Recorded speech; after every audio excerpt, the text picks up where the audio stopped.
दोस्तों नमस्कार, ये है मार्गदर्शन फॉर सिविल सर्विसेज। मैं अनुराग चौधरी। दोस्तों आज की वीडियो में आप पढ़ेंगे यूपी बोर्ड के 7वीं कक्षा की पुस्तक हमारा इतिहास और नागरिक जीवन के नागरिक शास्त्र खंड का अध्याय 4 न्यायपालिका। दोस्तों न्यायपालिका सरकार का वो अंग है जिसका कार्य न्याय प्रदान करना होता है। इस अध्याय में आप न्यायपालिका की संरचना, न्यायपालिका के कार्य, भारत का सर्वोच्च न्यायालय, उसके कार्य और शक्तियाँ, उच्च न्यायालय, जिला न्यायालय, लोक अदालत, परिवार न्यायालय, उपभोक्ता अदालत तथा जनहित याचिकाओं के बारे में जानेंगे। दोस्तों ये वीडियो 7वीं कक्षा के विद्यार्थियों के साथ प्रतियोगी परीक्षाओं की तैयारी करने वाले छात्रों के लिए बहुत ही उपयोगी है। इसमें हम अध्याय के अंत में अभ्यास प्रश्नों को भी सॉल्व करेंगे। तो आइए शुरू करते हैं यूपी बोर्ड के 7वीं कक्षा की पुस्तक हमारा इतिहास और नागरिक जीवन के नागरिक शास्त्र खंड का अध्याय 4 न्यायपालिका। दोस्तों आइए सबसे पहले कोर्ट कचहरी और न्याय के बारे में जान लेते हैं।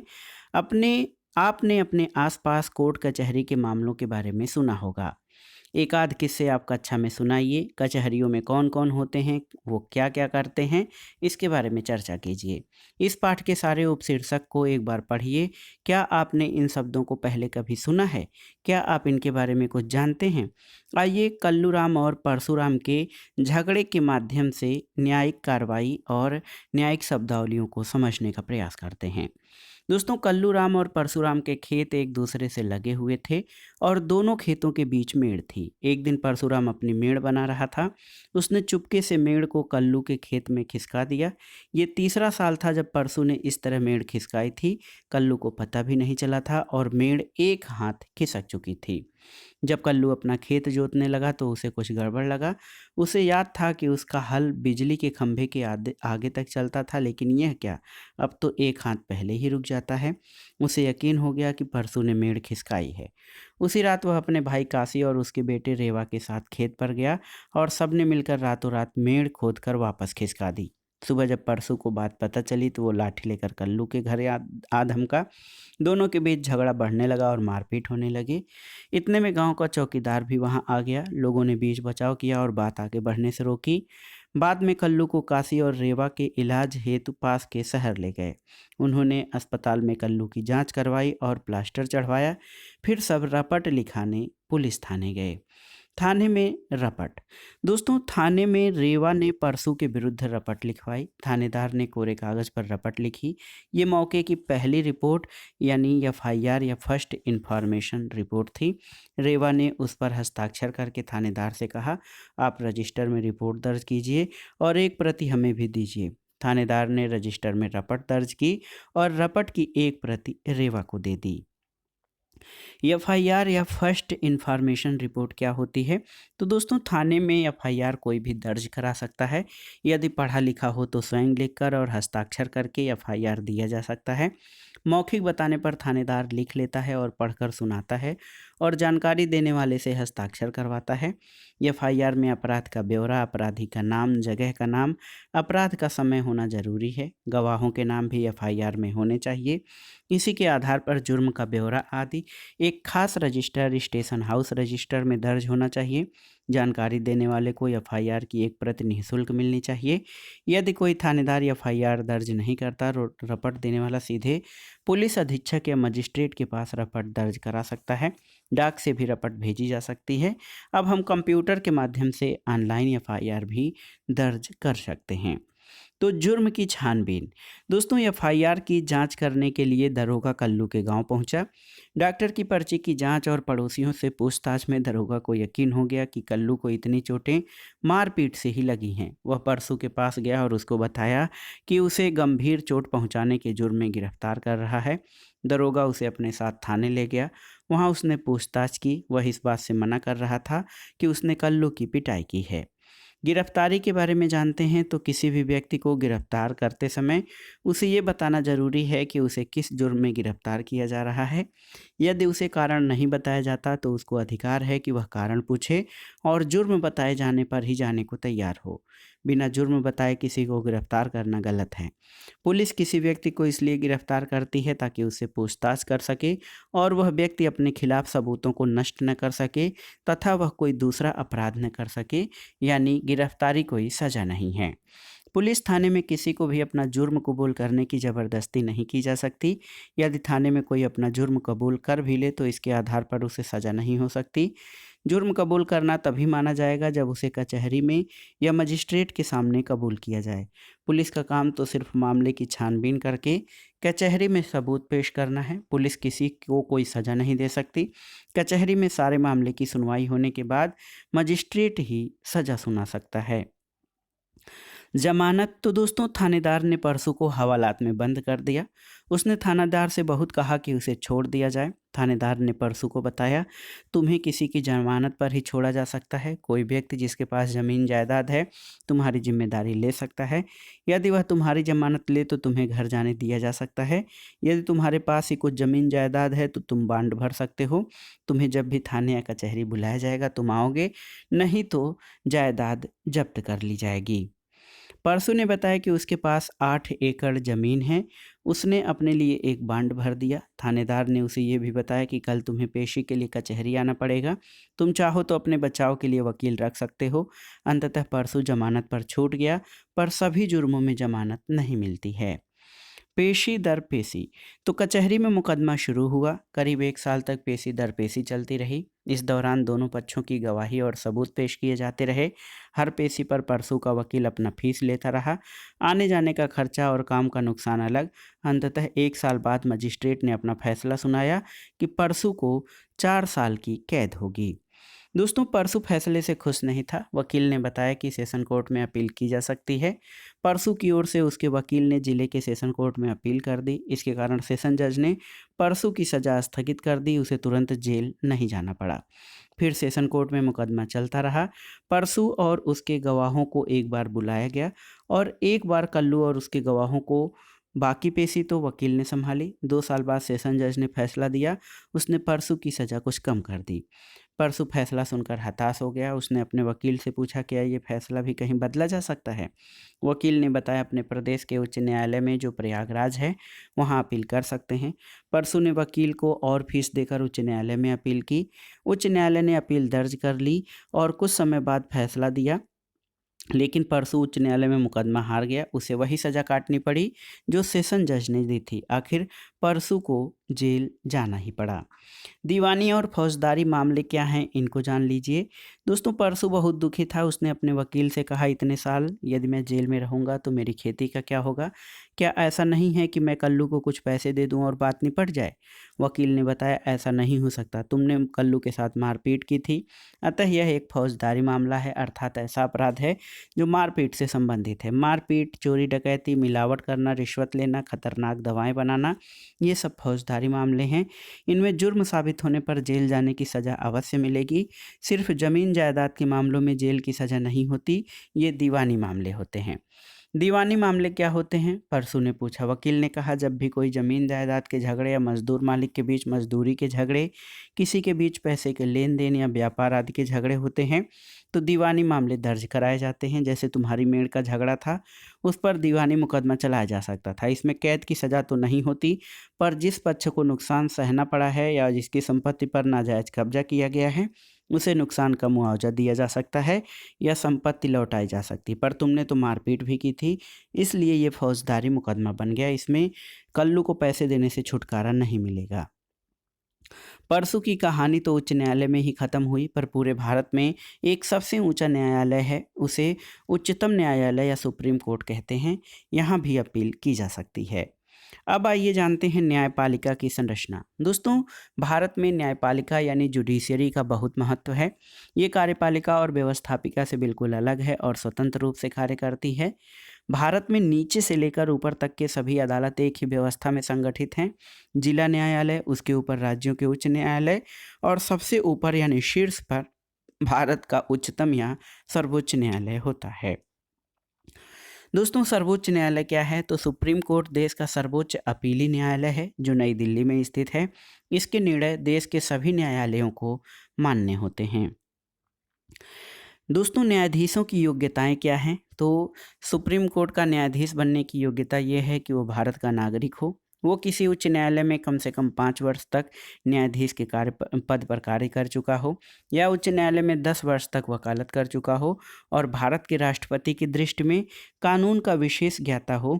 ये जो है दोस्तों जो है ये न्यायाधीशों की योग्यताएं हैं। कार्यकाल कितना होता है? तो प्रत्येक न्यायाधीश 65 वर्ष की आयु तक अपने पद पर कार्य कर सकता है। असमर्थता या कदाचार का दोष प्रमाणित हो जाने पर संसद की सिफारिश पर राष्ट्रपति इन्हें हटा भी सकता है। सर्वोच्च न्यायालय या उच्चतम न्यायालय के कौन कौन से अधिकार हैं? तो संविधान द्वारा उच्चतम न्यायालय को व्यापक अधिकार दिए गए हैं। कुछ मुकदमों की प्रारंभिक सुनवाई उच्चतम न्यायालय में ही होती है। जो मुकदमे संघीय सरकार और राज्यों अथवा केवल राज्यों के परस्पर विवादों के कारण उत्पन्न होते हैं, यहाँ प्रारंभ हो सकते हैं। सर्वोच्च न्यायालय भारतीय संविधान का संरक्षक है और उसके प्रावधानों की व्याख्या करता है। भारत में सर्वोच्च न्यायालय अपील का अंतिम न्यायालय है और भारत का उच्चतम न्यायालय नागरिकों के मूल अधिकारों का भी संरक्षक है। यदि केंद्रीय सरकार या राज्य सरकार किसी प्रकार नागरिकों के मूल अधिकार छीनती है तो नागरिक अपने अधिकारों की रक्षा के लिए उच्चतम न्यायालय जा सकता है। राष्ट्रपति द्वारा मांगने पर उच्चतम न्यायालय राष्ट्रपति को कानूनी प्रश्नों पर परामर्श देता है या परामर्श देने से मना कर सकता है। राष्ट्रपति सर्वोच्च न्यायालय द्वारा दिए गए परामर्श को स्वीकार करने के लिए बाध्य नहीं है। इसके अलावा यदि संसद ऐसा कोई कानून बनाती है जो संविधान के प्रावधानों के विरुद्ध है तो उच्चतम न्यायालय उस कानून को असंवैधानिक घोषित करके रद्द कर सकता है। तो इस तरह से उच्चतम न्यायालय बहुत महत्वपूर्ण और शक्तिशाली है। उसके निर्णय के बारे में संसद में किसी प्रकार की चर्चा नहीं की जाती है।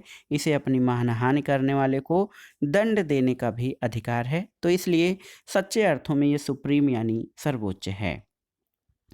सुप्रीम कोर्ट के बाद आइए उच्च न्यायालय यानी हाई कोर्ट्स के बारे में जानते हैं। दोस्तों उच्च न्यायालय राज्य में शीर्ष न्यायालय होता है। भारत में कुल 24 उच्च न्यायालय हैं और उच्च न्यायालय का अधिकार क्षेत्र कोई राज्य विशेष या राज्यों और केंद्र शासित प्रदेशों का एक समूह होता है। और इसके अलावा दोस्तों पंजाब और हरियाणा उच्च न्यायालय पंजाब और हरियाणा राज्यों के साथ केंद्र शासित प्रदेश चंडीगढ़ को भी अपने अधिकार क्षेत्र में रखता है। हमारे प्रदेश का उच्च न्यायालय प्रयागराज में स्थित है। उच्च न्यायालय में भी एक मुख्य न्यायाधीश और अन्य न्यायाधीश होते हैं। वे 62 वर्ष की आयु तक अपने पद पर कार्य कर सकते हैं। उच्च न्यायालय न्याय व्यवस्था को सुदृढ़ बनाने में महत्वपूर्ण भूमिका निभाता है।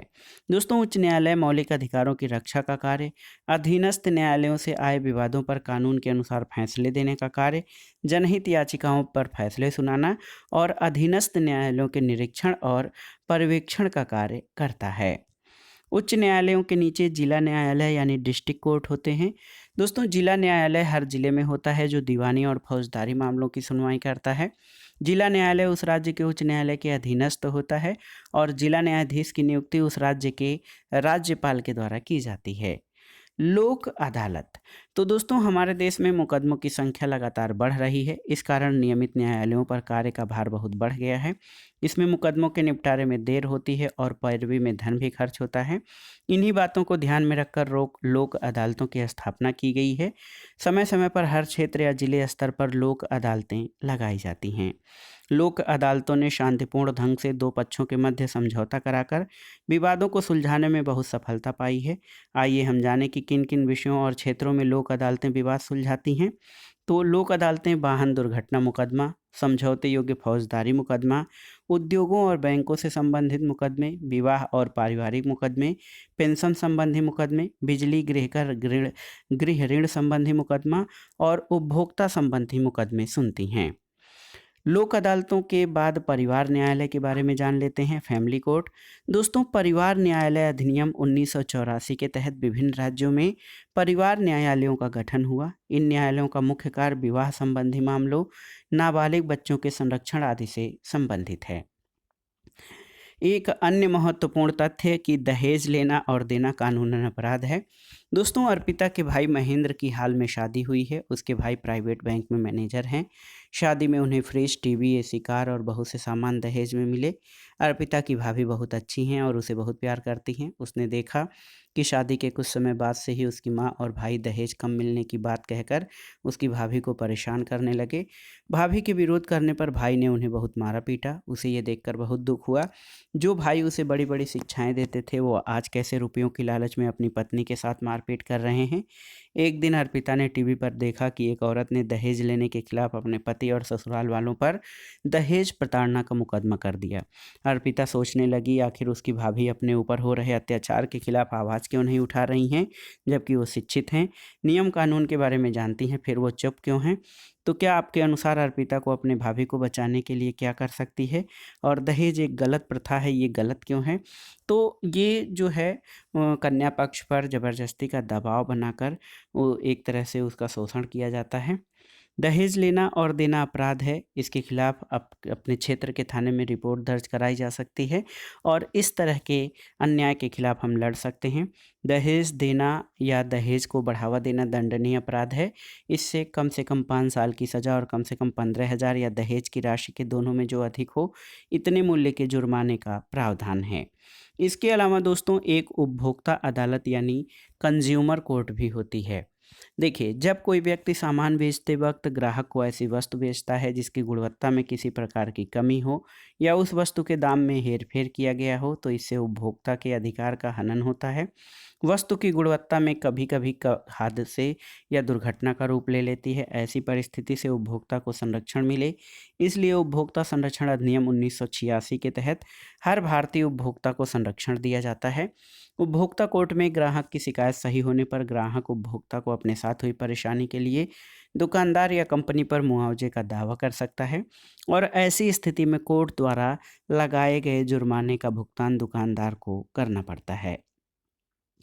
दोस्तों देखिए, इसके अलावा जो एक न्यायिक प्रक्रिया में एक महत्वपूर्ण मुद्दा जनहित याचिका यानी पीआईएल, जिसको पब्लिक इंटरेस्ट लिटिगेशन कहते हैं, इसका है। परसों की कहानी में हमने देखा कि उसके पास खेती लायक कुछ ज़मीन थी जिसके सहारे वो उच्च न्यायालय तक अपील का खर्चा उठा पाया। लेकिन दिहाड़ी मजदूर और भूमिहीन किसान जैसे गरीबों के लिए अदालत में जाना काफ़ी मुश्किल साबित होता है। न्याय पाने की प्रक्रिया में काफ़ी पैसा और कागजी कार्रवाई की ज़रूरत पड़ती है, उसमें बहुत सारा समय भी लगता है, जिसके कारण बहुत से लोग न्याय के लिए आवाज़ नहीं उठा पाते हैं। इस बात को ध्यान में रखते हुए 1980 के दशक में सर्वोच्च न्यायालय ने जनहित याचिका यानी पीआईएल की व्यवस्था लागू की।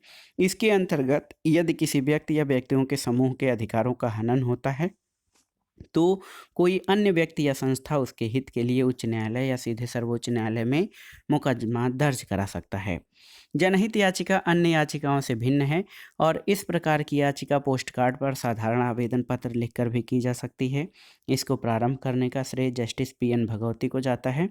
इसके अंतर्गत कमजोर वर्गों के लोगों, बंधुआ मजदूरों, स्त्रियों और बच्चों की शिकायतों को समुचित महत्व दिया जाता है। निःशुल्क कानूनी सहायता प्राप्त करने योग्य व्यक्ति कौन हैं? तो महिला और बच्चे, अनुसूचित जाति जनजाति के सदस्य, कारागार में रहने वाले व्यक्ति, बाढ़, सूखा, भूकंप, औद्योगिक विनाश से पीड़ित लोग, दिव्यांगजन और मानव दुर्व्यवहार या बेगार का सताए व्यक्ति, जिनकी वार्षिक आय 50,000 रुपये से अधिक न हो, ये निःशुल्क कानूनी सेवा प्राप्त करने के अधिकारी व्यक्ति होते हैं। भारत में जो न्यायालयों का ढांचा है वो इस तरह से है कि केंद्र स्तर पर सबसे शीर्ष स्तर पर जो हमारा सुप्रीम यानी सबसे उच्चतम पायदान पर सुप्रीम कोर्ट है जो नई दिल्ली में है। इसके नीचे राज्य स्तर पर उच्च न्यायालय सभी राज्यों में हैं और उसके अलावा जनपदी न्यायालय होते हैं। इनमें सेशन कोर्ट या सत्र न्यायालय प्रत्येक जनपद के मुख्यालय पर और दीवानी न्यायालय यानी सिविल कोर्ट प्रत्येक जनपद के मुख्यालय पर होते हैं। आइए न्यायपालिका अध्याय से संबंधित महत्वपूर्ण प्रश्नों को सॉल्व कर लेते हैं, जो 7वीं कक्षा के विद्यार्थियों के लिए बहुत ही महत्वपूर्ण है। एफआईआर, पहला प्रश्न है, एफआईआर कहाँ और कब दर्ज किया जाता है? तो एफआईआर यानी फर्स्ट इन्फॉर्मेशन रिपोर्ट घटना होने पर थाने में दरोगा द्वारा दर्ज की जाती है। इसमें अपराध का ब्यौरा, अपराधी का नाम, जगह का नाम, अपराध के समय का होना जरूरी है। गवाहों के नाम भी एफआईआर में दिए जाते हैं। गिरफ्तारी और सज़ा में क्या अंतर है? तो अपराध करने वाले व्यक्ति की गिरफ्तारी होती है, सज़ा न्यायालय द्वारा दी जाती है। जमानत किस प्रकार दी जाती है? तो न्यायालय में हाजिर होने की जिम्मेदारी लेने वाले को जमानती कहते हैं। जमीन जायदाद वाला आदमी किसी गिरफ्तार व्यक्ति की जमानत दे सकता है और अदालत द्वारा उस व्यक्ति को बुलाने की जिम्मेदारी लेता है। गिरफ्तार व्यक्ति को घर पर जाने दिया जाता है। जमानत पर छूटे व्यक्ति को नियत तारीख पर न्यायालय में पेश होना पड़ता है। फौजदारी और दीवानी मामलों में क्या अंतर है? तो जब ज़मीन जायदाद के झगड़े, रुपए पैसे के लेन-देन या व्यापार के झगड़े होते हैं तो दीवानी मुकदमे कहलाते हैं। इसमें सज़ा नहीं होती वरन नुकसान का मुआवजा या संपत्ति लौटाई जाती है। इसके अलावा मारपीट और लड़ाई झगड़े के मामले फौजदारी मुकदमे कहलाते हैं, जिनमें फांसी, आजीवन कारावास या कुछ सालों की सज़ा सुनाई जाती है। अगला है कि हमारे लिए न्यायपालिका क्यों महत्वपूर्ण है? तो हमारे लिए न्यायपालिका इसलिए महत्वपूर्ण है कि किसी भी मामले में न्याय जो है न्यायपालिका के द्वारा मिलता है, इसलिए हमारे लिए बहुत ही महत्वपूर्ण है। न्यायपालिका की संरचना का वर्णन कीजिए। तो भारत में न्यायपालिका का बहुत महत्व है। ये कार्यपालिका और व्यवस्थापिका से भिन्न है और स्वतंत्र रूप से कार्य करती है। भारत में नीचे से लेकर ऊपर तक सभी न्यायालय एकीकृत व्यवस्था में संगठित हैं। जिला न्यायालय सभी जिलों में, उसके ऊपर राज्यों के उच्च न्यायालय और सबसे ऊपर भारत का सर्वोच्च न्यायालय स्थित है। लोक अदालत में किस प्रकार के मामले सुलझाए जाते हैं? तो लोक अदालतों में वाहन दुर्घटना, पेंशन संबंधी मुकदमे, भूमि अधिग्रहण संबंधी मुकदमे, विवाह, पारिवारिक मुकदमे और उपभोक्ता आदि से संबंधित मुकदमे सुलझाए जाते हैं। उपभोक्ता अदालत किसे कहते हैं? तो जिस अदालत में उपभोक्ताओं से संबंधित मामले सुलझाए जाते हैं, उसे उपभोक्ता अदालत कहते हैं। और यदि ऐसे में ग्राहक की शिकायत सही पाई जाती है तो ग्राहक या उपभोक्ता अपने साथ हुई परेशानी के लिए दुकानदार या कंपनी पर मुआवजे का दावा कर सकता है। ऐसी स्थिति में अदालत द्वारा लगाए गए जुर्माने का भुगतान दुकानदार को करना पड़ता है। परिवार न्यायालय की स्थापना क्यों की गई? तो देश में बढ़ते विवाह, पारिवारिक तनाव और दहेज संबंधी मामले तथा नाबालिग बच्चों से संबंधित मामलों को सुलझाने के लिए परिवार न्यायालय की स्थापना की गई है। जनहित याचिका से आप क्या समझते हैं? तो दोस्तों, न्याय पाने की प्रक्रिया में काफ़ी पैसा, समय और कागजी कार्रवाई की ज़रूरत पड़ती है। सभी लोग या बहुत सारे लोग न्याय के लिए आवाज़ नहीं उठा पाते हैं। इसी बात को ध्यान में रखते हुए 1980 के दशक में सर्वोच्च न्यायालय ने जनहित याचिका की व्यवस्था लागू की। इसके अंतर्गत यदि किसी व्यक्ति या व्यक्तियों के समूह के अधिकारों का हनन हो रहा हो तो कोई अन्य व्यक्ति या संस्था उसके हित के लिए उच्च न्यायालय या सीधे सर्वोच्च न्यायालय में मुकदमा दर्ज करा सकता है और ऐसे मामलों की सुनवाई सर्वोच्च न्यायालय करता है। इस प्रकार की याचिका पोस्ट कार्ड पर साधारण आवेदन पत्र लिखकर भी की जा सकती है। इसके अंतर्गत कमजोर वर्ग के लोग, बंधुआ मजदूर, स्त्रियों और बच्चों की शिकायतों को महत्व दिया जाता है। रिक्त स्थानों की पूर्ति करिए। सर्वोच्च न्यायालय के न्यायाधीश कितने वर्ष की आयु तक? तो ये आप जानते हैं 65 वर्ष की आयु तक। जिला न्यायाधीश की नियुक्ति उस राज्य के राज्यपाल द्वारा की जाती है, तो यहाँ राज्यपाल हो जाएगा। उपभोक्ता संरक्षण अधिनियम 1986 के तहत हर भारतीय उपभोक्ता को संरक्षण दिया गया है और मारपीट के मुकदमे जो हैं वो फौजदारी मुकदमे कहलाते हैं। अब अगला प्रश्न सही मिलान करना है। जमीन जायदाद के मामले तो ये दीवानी मुकदमे होते हैं। जनपद स्तरीय न्यायपालिका तो ये सेशन कोर्ट कहलाता है। राज्य स्तरीय न्यायपालिका को उच्च न्यायालय और केंद्र स्तरीय न्यायपालिका को उच्चतम न्यायालय कहते हैं। तो दोस्तों, ये था 7वीं कक्षा के पुस्तक हमारा इतिहास और नागरिक जीवन के नागरिक शास्त्र खंड का अंतिम अध्याय 4 न्यायपालिका, जिसका कार्य है न्याय प्रदान करना। आइए इस अध्याय के अंत में जो महत्वपूर्ण शब्दावली रही है नागरिक शास्त्र से संबंधित, उसके बारे में जान लेते हैं। संपूर्ण प्रभुत्व संपन्न, तो इसका अर्थ होता है देश के आंतरिक और बाहरी मामलों में निर्णय लेने की पूर्ण स्वतंत्रता। पंथ निरपेक्ष, तो सभी धर्मों के साथ समान व्यवहार और संरक्षण। लोकतंत्रात्मक, यानी जनता के लिए जनता द्वारा जनता की सरकार। गणराज्य, तो जहाँ पर राष्ट्राध्यक्ष वंशानुगत न होकर निर्वाचित होता है उसे गणराज्य या गणतंत्र कहते हैं। समाजवाद, ये समानता लाने की बात करता है। आर्थिक समानता की बात समाजवाद में की जाती है। अभिव्यक्ति, तो अपने मन के उठे विचारों को दूसरों के सामने बिना डर या बेहिचक कहना अभिव्यक्ति कहलाता है। आंतरिक और विदेशी नीतियाँ क्या हैं? तो देश के भीतर और बाहर शासन चलाने के लिए बनाए गए नियम, वे अधिकार जो व्यक्ति के जीवन के मौलिक तथा अनिवार्य होने के कारण संविधान द्वारा नागरिकों को प्रदान किए जाते हैं और जिन अधिकारों में राज्य द्वारा हस्तक्षेप नहीं किया जा सकता है उन्हें मौलिक या मूल अधिकार कहते हैं। मौलिक कर्तव्य तो वे कर्तव्य जिनका पालन राष्ट्र हित में प्रत्येक नागरिक को जीवन पर्यंत करना होता है, मौलिक कर्तव्य हैं। नीति निर्देशक तत्व क्या हैं? तो नीति निर्देशक तत्व कल्याणकारी राज्य की स्थापना करते हैं। राज्य का कर्तव्य होगा कि वो कानून निर्माण करते समय और प्रशासन में इन सिद्धांतों का पालन करे। सांस्कृतिक विरासत यानी कल्चरल हेरिटेज, तो पूर्वजों द्वारा स्थापित भवन, साहित्य, सभ्यता, कला और धार्मिक मान्यताओं से संबंधित विचार और वस्तुएं ये सांस्कृतिक विरासत कही जाती हैं। तो दोस्तों ये था आज का वीडियो। यूपी बोर्ड के 7वीं कक्षा की पुस्तक हमारा इतिहास और नागरिक जीवन के नागरिक शास्त्र का अंतिम अध्याय 4 न्यायपालिका। और इसी के साथ दोस्तों 7वीं कक्षा की पुस्तक हमारा इतिहास और नागरिक जीवन का ये संपूर्ण पाठ हमने समाप्त कर लिया। और इन अध्यायों को पढ़ने के क्रम में हमने अभ्यास प्रश्नों को भी सॉल्व किया, जो 7वीं कक्षा के विद्यार्थियों के साथ प्रतियोगी परीक्षाओं की तैयारी करने वाले छात्रों के लिए इतिहास और नागरिक शास्त्र को बिल्कुल शुरू से और आसानी से आसान भाषा में समझने के लिए यूपी बोर्ड की ये पुस्तकें बहुत ही महत्वपूर्ण हैं। आप इनको ज़रूर पढ़िएगा और अध्याय या पाठ के अंत में जो अभ्यास प्रश्न हैं उनको सॉल्व करिएगा, क्योंकि कई प्रश्न प्रतियोगी परीक्षाओं में भी यहाँ से पूछे जाते हैं। तो ये वीडियो और ये पूरी श्रृंखला आपको कैसी लगी हमें कमेंट बॉक्स में ज़रूर बताइएगा। वीडियो को लाइक करें, शेयर करें और इस चैनल मार्गदर्शन फॉर सिविल सर्विसेज को सब्सक्राइब करें। वीडियो देखने के लिए धन्यवाद दोस्तों। नमस्कार।